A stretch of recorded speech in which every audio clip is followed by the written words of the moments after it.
오늘의 양식은 시편 145편 1절에서 21절 말씀입니다. 여러분 혹시 별것 아닌 일로 밤잠을 꼬박 설쳐 보신 적이 있습니까? 잠자리에 누웠는데 갑자기 낮에 있었던 사소한 일이 생각이 나거나 혹은 내일 처리해야 할 일 하나가 떠올라서 참 이상하게 그 생각이 꼬리에 꼬리를 물고 점점 근심거리로 번져나가서 뜬 눈으로 밤을 지새운 적은 없습니까? 사람의 마음속에는 보이지 않는 계산기가 하나씩 들어있는 것 같습니다.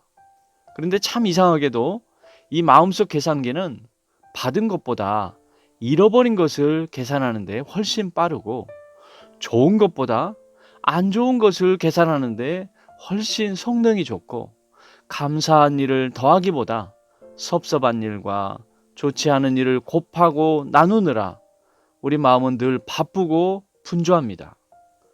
오늘 시편 145편은 다윗의 찬송시입니다. 다윗의 인생은 그야말로 파란만장했습니다. 억울하게 쫓겨다니고 배신을 당하고 많은 전쟁을 하였습니다. 그에게도 계산해야 할 걱정과 근심거리들이 산더미 같았을 것입니다. 그런데 오늘 시편을 통해 보여주는 다윗이 두드리고 있는 계산기는 달랐습니다.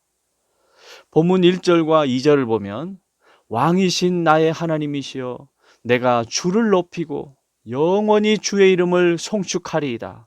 내가 날마다 주를 송축하며 영원히 주의 이름을 송축하리이다 라고 고백합니다. 여러분 어떻습니까? 다윗이 지금 불평을 세고 있을까요? 그렇지 않습니다. 다윗은 지금 하나님을 세고 있습니다. 하나님을 향한 찬양을 세고 있습니다. 도대체 무엇이 그를 이렇게 만들었을까요? 다윗은 문제보다 크신 하나님을 바라보았기 때문입니다. 그가 세어본 하나님은 어떤 분이십니까?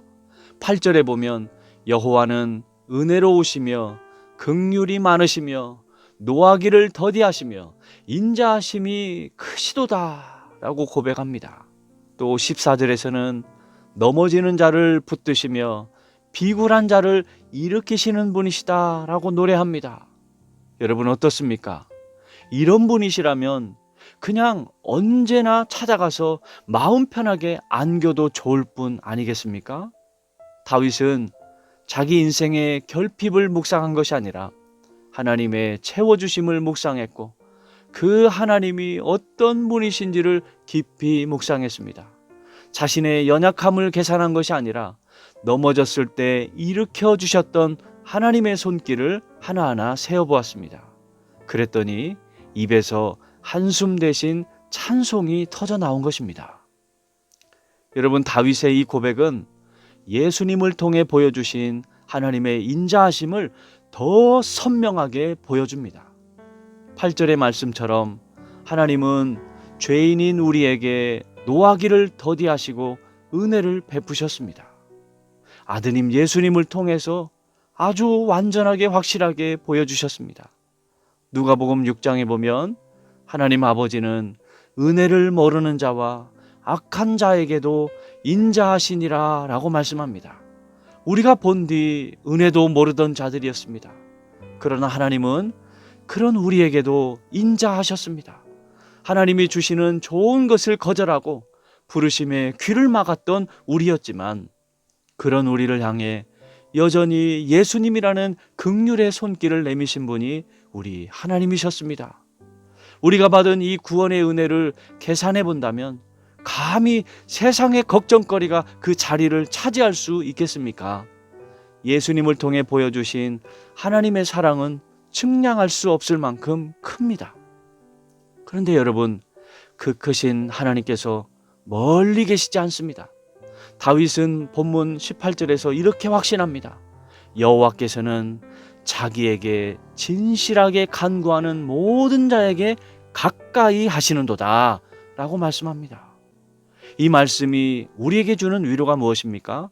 우리가 밤새 걱정의 계산기만 두드리며 혼자서 꼬리에 꼬리를 무는 걱정으로 끙끙 앓을 필요가 없다는 것입니다. 우리가 걱정을 멈추고 주님을 부르기만 한다면 주님은 언제든지 우리 가까이에 오셔서 우리를 도우신다는 사실입니다. 여러분, 하나님이 이렇게 우리 곁에 가까이 계십니다. 그러니 이제 우리가 힘써야 할 것이 분명합니다. 바로 우리 마음속에 구닥다리 계산기를 신형으로 바꾸는 것입니다. 우리 하나님께서 주시는 믿음의 계산기로 바꾸어 놓는 것입니다. 습관적으로 불평을 두드리던 옛날의 구닥다리 계산기를 버려버리고 다윗처럼 은혜를 세며 주님을 부르는 믿음의 계산기로 바꾸는 것입니다. 가정에서도 남편과 아내를 볼 때, 자녀를 볼 때 부족한 점을 세는 계산기를 내려놓고 고마운 점을 계산해 보는 것입니다. 자녀를 볼 때에도 챙겨줘야 한다는 명분 아래에서 부족한 것만, 못하는 것만 계산하다가 결국에는 걱정하고 지적하기보다는 하나님이 내 자녀에게 주신 장점을 먼저 계산해서 좋은 점을 인정해주고 자녀와 함께하는 그 은혜에 감사하면서 그런 계산을 해보는 것입니다. 신앙은 자녀들에게 걱정하는 법을 물려주는 것이 아니라 감사하는 법을 전수하는 것입니다. 사랑하는 성도 여러분, 혹시 아직 구형 계산기를 신형으로 안 바꾸신 분이 계십니까? 우리 하나님 한번 믿어보시고 바꾸어 보시기 바랍니다. 걱정과 근심을 세는 구닥다리 계산기보다 은혜를 세고 감사를 세는 이 신형 계산기가 얼마나 좋은지 모릅니다. 그렇게 된다면 다윗과 같이 이렇게 고백할 것입니다. 왕이신 나의 하나님, 하나님이 나의 왕이셔서 얼마나 감사한지 모릅니다. 내 인생을 책임지시고 다스려 주시니 하나님이 나의 왕이셔서 너무너무 감사합니다. 내가 나의 왕이신 주님만을 높이고 영원히 왕이신 주님의 이름을 송축하리이다 라고 이렇게 고백할 것입니다.